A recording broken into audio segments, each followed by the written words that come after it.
இப்போ நான் இந்த இடத்துல நிற்கிறேன் அப்படின்னா எங்கள் டைரக்டர் தான். எங்கள் டைரக்டர் இல்லைன்னா நான் இல்லை. ஒரு வாரம் பேசாமல் இருப்போம்.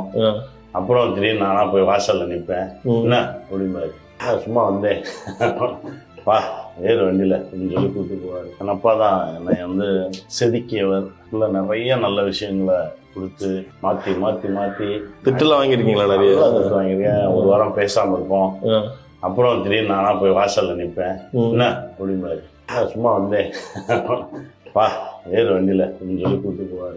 பேரன்பு அது வந்து சாதாரண அன்பெல்லாம் இல்லை, பேரன்பு.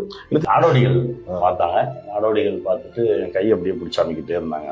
எனக்கு சீட்டில் ஏறி ஓன்னு கத்தனை போல இருக்கா அப்படின்னாங்க. சிரித்தேன்.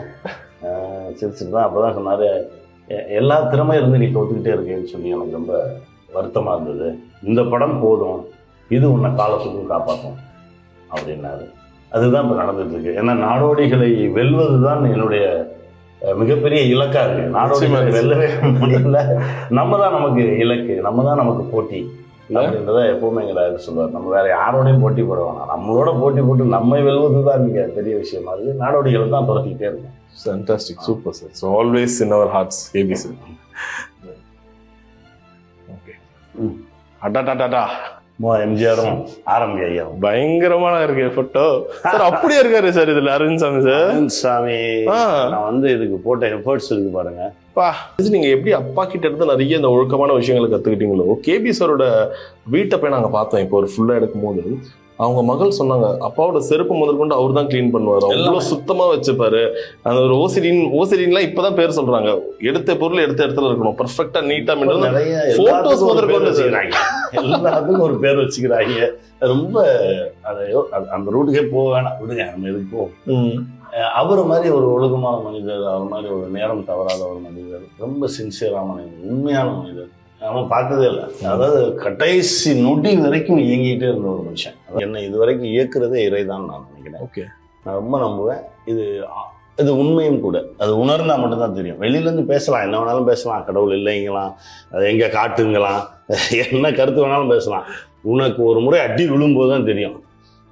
ஏன்னா எல்லாமே இறை சார்ந்த ஒரு விஷயமா தான் நான் பார்க்குறேன். அதுக்கு வேற வேற பேர் வச்சுக்கலாம், காலம்னு சொல்லலாம்.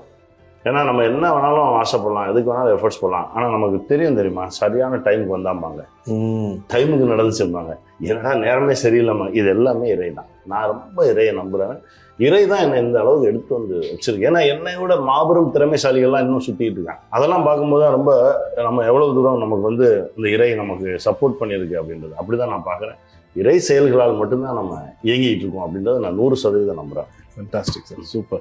சில போன வருஷத்தோட அதிக ப்ராஃபிட்டபிளா இருந்த படங்கள நம்பர் 1 பாலிவுட்ல அவார்டு வந்து எனக்கு உண்மையிலே அந்த அவார்டு பார்த்தோன்னே அப்படி இருந்தது.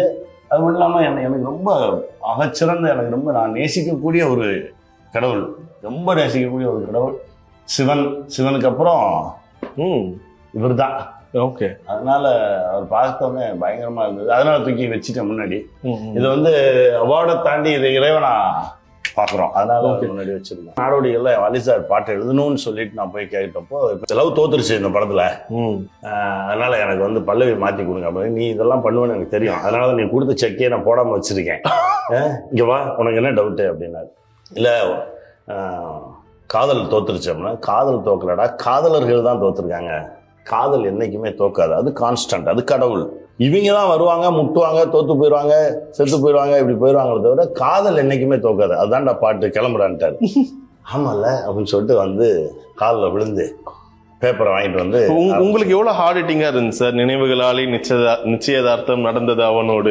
அது என்னன்னா முழு கதையும் நான் அவர்கிட்ட சொன்னேன். ஓகே, முழு கதையும் அவருக்கு ரொம்ப அழகா இருக்கும். அவர் விஷுவல் பண்ணது ஒரு 3:30 மணிக்கு எழுதுவார்.